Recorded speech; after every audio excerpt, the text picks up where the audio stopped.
ସୌନ୍ଦର୍ଯ୍ୟ ପରିଲକ୍ଷିତ ହେଉଛି। ହେଲେ ବତ୍ସ ଦେବର୍ଷି ଏ ତାର ପୂର୍ବପୁରୁଷର ଅର୍ଜିତ ଧନ। ବର୍ଷି ହଁ ବତ୍ସ, ରାକ୍ଷସ ଆଉ ଦେବତା ମାନେ ଭାଇ ଭାଇ। ସମୁଦ୍ର ମନ୍ଥନ କାଳେ ଏକ ପାର୍ଶ୍ୱରେ ଥିଲେ ରାକ୍ଷସ ମାନେ ଆଉ ଏକ ପାର୍ଶ୍ୱରେ ଥିଲେ ଦେବତା ମାନେ। ସମୁଦ୍ର ମନ୍ଥନରୁ ଅନେକ ଦୁର୍ଲଭ ପଦାର୍ଥ ମିଳିଥିଲା। ଦେବର୍ଷି ସେଥିରେ ମଧ୍ୟ ତୁମର ଭାଗ ଅଛି।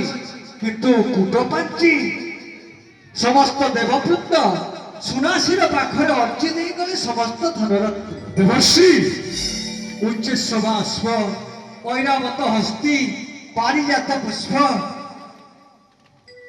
ସମସ୍ତ ପଦାର୍ଥ ଭରପୁର ଭାବରେ ରଖିଛନ୍ତି ଦେବତା ମାନେ। ତେଣୁ ତୁ ସ୍ୱର୍ଗପୁରକୁ ଯାଇ ଭାଗ ମାଗିବୁ ଏମାନଙ୍କୁ।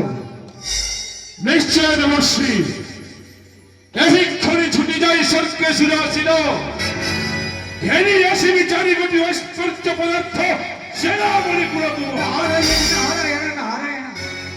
ଆରେ ସମ୍ବାଦ ଦେଲା କ୍ଷଣି ସଙ୍ଗେ ସଙ୍ଗେ ଆକ୍ରମଣ। ତାହେଲେ କଣ କରିବି ଦେବର୍ଷି? ନା ମହିଷା, ଦୂତ ପ୍ରେରଣ କରେ। ସାମାନ୍ୟ ଗୋଟିଏ କାର୍ଯ୍ୟ ପାଇଁ ତୁ ନିଜେ ସୈନ୍ୟ ସାମନ୍ତ ଧରି ଆକ୍ରମଣ କରିବୁ ସ୍ୱର୍ଗପୁର।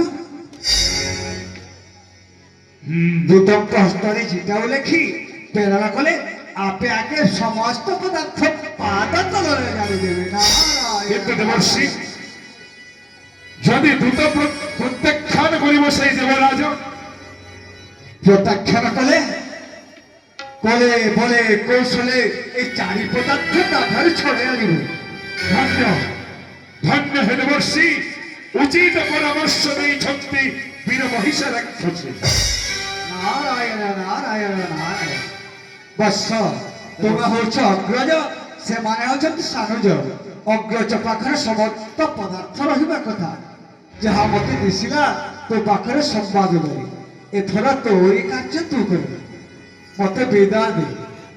ধন্য ধন্য হে দেবর্ষি, চরণ যুগলে তার প্রণিপাত করে এ অকিঞ্চন অধম রাক্ষস মহিষ। নারায়ণ নারায়ণ নারায়ণ। দেଉଛି আশীর্বাদ বৎস। অচিরে স্বর্গ সম্পদ লাভ কর। নারায়ণ নারায়ণ নারায়ণ।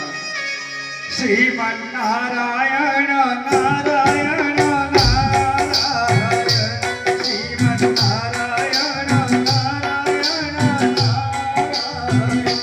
শ্রীমান নারায়ণ নারায়ণ নারায়ণ।